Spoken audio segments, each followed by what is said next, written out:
The third conditional, the grammar of reflection. The third conditional describes a past that never was, events that could have happened but didn't. It's a grammar of reflection and regret, of lessons learned too late, and moments lost in time. We use it to imagine how things might have been different if only the past had taken another turn. It reminds us that while we can't change what has been, we can learn from it and shape what comes next. In this lesson, we will discover some beautiful examples of how the third conditional appears in everyday life. Sometimes we look back and whisper to ourselves, if only I had spoken, if only I had tried, if only I had known then what I know now. That is the world of the third conditional, the grammar of the past that never happened, but that still lives in our hearts. Number one, what it means. We use the third conditional to talk about imaginary situations in the past, moments that did not happen, but that we wish had gone differently. The structure we use here is if, plus the past perfect, and then would have and the past participle.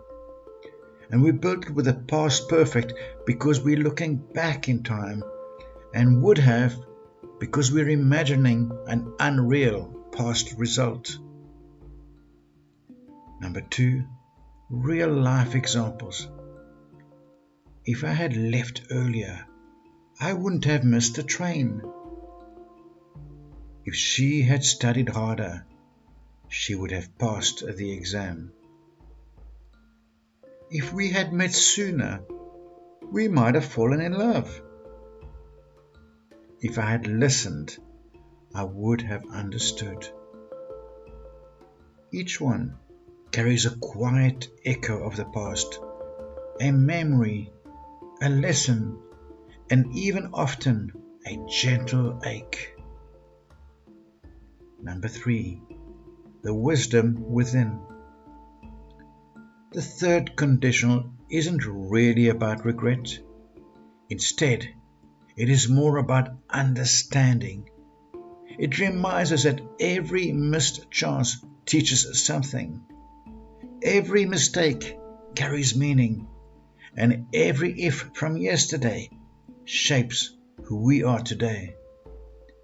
If you had never made those mistakes, you would not be as wise now. If you had always succeeded, you would not have learned to grow. So yes, the grammar speaks of the past. However, the message points to the future. Number four, now it's your turn. Close your eyes for a moment. Think of one thing you've learned from the past, and now express it gently.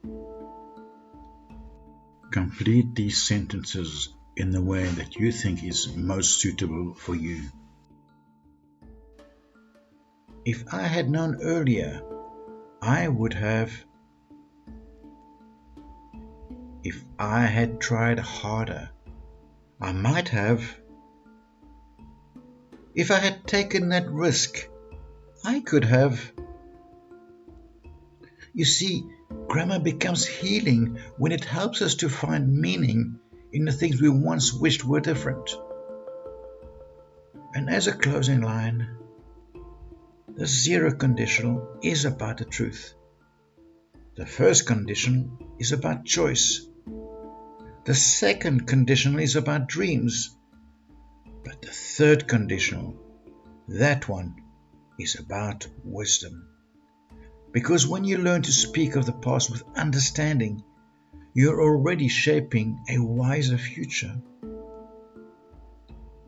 Thought-Provoking Worksheet. As usual, I have created a beautiful thought-provoking worksheet for you. It includes the structure of the third conditional, some examples to recap, and some thought-provoking exercises with their answers. These are all designed to help you to check your own understanding of the third conditional and truly make it your own. You'll find a link to this in the description below. So take a few minutes to complete it, because it is the perfect way to turn today's lesson into real, lasting progress. And once again, thank you for watching. And as always, keep learning, keep growing, and I will see you soon.